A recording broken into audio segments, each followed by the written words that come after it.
Noon. Yeah, I'm real pleased to announce Peter Delkeskamp, who plays at San Luis Obispo High School and plays as a playmaking midfielder for them, also plays for the Eagles Soccer Club, is one of the only local recruits, to my knowledge, in a very long time that Cal Poly has recruited.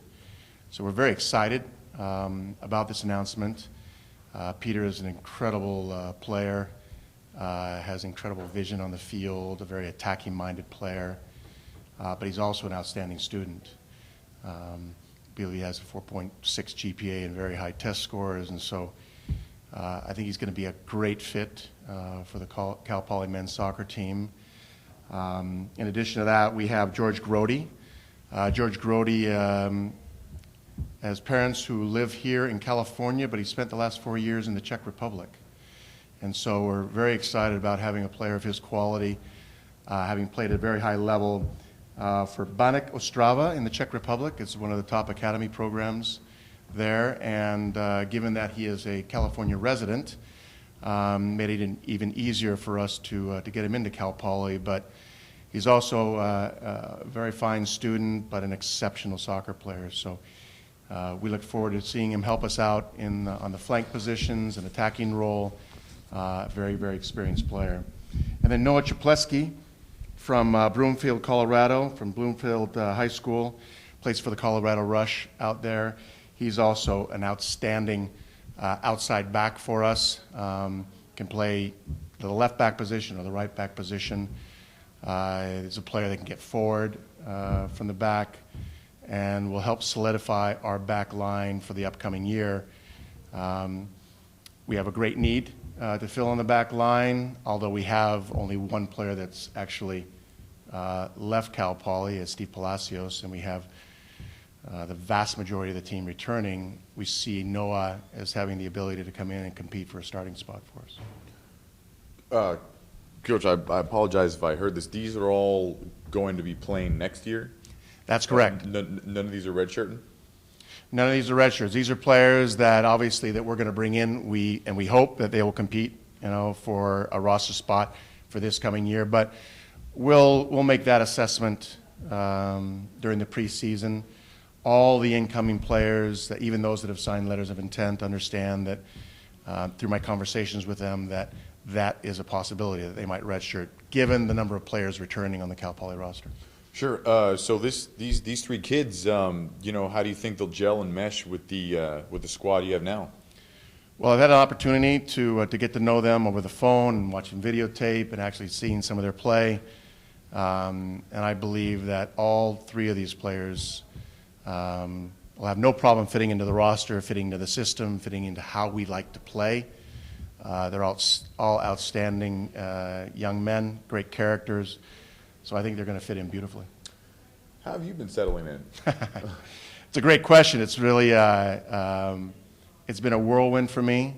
The most important thing for me was getting an understanding of all of our recruits, the ones that the previous coaches had committed to. And certainly I wanted to give them the best opportunity for them to become my recruits, because that's very important.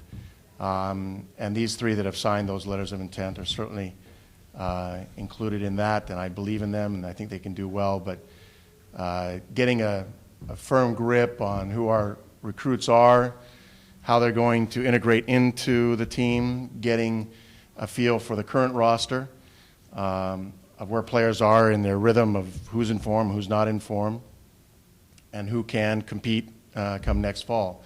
Because the whole idea is to raise the standard of play and not keep it the same. So we've wanted to change the culture of the competition within the team, change the culture of accountability, and I think we've done that.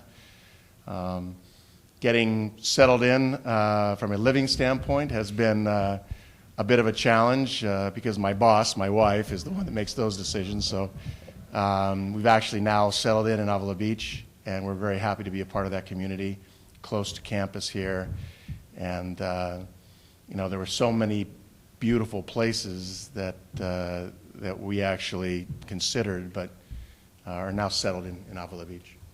Coach, how directly involved were you in the recruitment of this new class?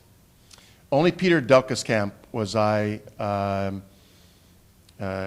involved directly in. The others were committed by Paul Holliker and Phil Ruskin. And after, again, getting to know them and reviewing, who they are as players and as students, I bought into the fact that these are players that could help us. We will hopefully announce in the next couple of weeks 2 or 3 more players that I personally have recruited. So we haven't solidified those situations yet, and as soon as we do, we'll announce those. But it's going to be a very, very competitive environment this next fall, or it's going to be a number of players that are coming in, and I can't tell you how many letters and emails that we've received just in the last month. It's very difficult even to track it. We get close to 30, 40 letters or emails a day. Competitive environment in the Big West or competitive environment in Cal Poly? Well, both, but competitive environment within the team. This is going to be, a difficult process for a lot of players to win playing time for, and that's exactly what we want here at Cal Poly. We want to create an environment where every single training session is important to win time. And even as early as the month of February, we're assessing as to what players can help us next fall. So we start our spring games against Stanford on April the 11th here at Cal Poly. That will begin our assessment of who can do it actually under match conditions. And we look forward to seeing how the current players respond. And then come August, we look forward to seeing how the recruits respond with the current team. Coach, what is your assessment on things that need to change from last year to this year?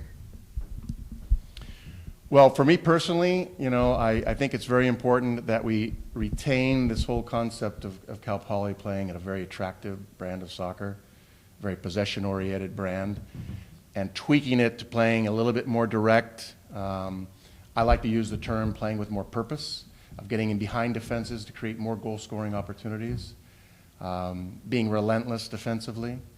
But we don't want to change what has really made Cal Poly, I think, a program that is recognized nationally now as a team that really plays beautiful soccer. I don't want to change that. But what I want to do is I want to create more goal-scoring opportunities, because the bottom line is we have to win more games. And so we have to be a lot more accountable in our attack and our patience in front of goal and our ability to put the ball in the back of the net. But more importantly, it's just changing the attitude of players of looking at getting behind whatever line, the midfield line or the back line, and putting the ball by the goalkeeper. What concerns do you have at this point? Well, we have a few players that are injured. We have 1 or 2 concussion issues. We have a couple players that are going to be getting MRIs in this next week. I'm confident that they'll fully recover, all of them. But when you deal with concussion, there's obviously a concern that those symptoms might linger and carry on through the summer and then into the season. So we're taking a very conservative approach with those individuals. So we've got about a good 25% of the team that is not able to train with us right now because of injury. So they're doing their due diligence of seeing the training room and seeing the doctors and getting their therapy and rehabilitation. So we'll see how they are come springtime. Although it's early, does anyone come to mind when you consider who's really stepped up thus far, even though it's the off season?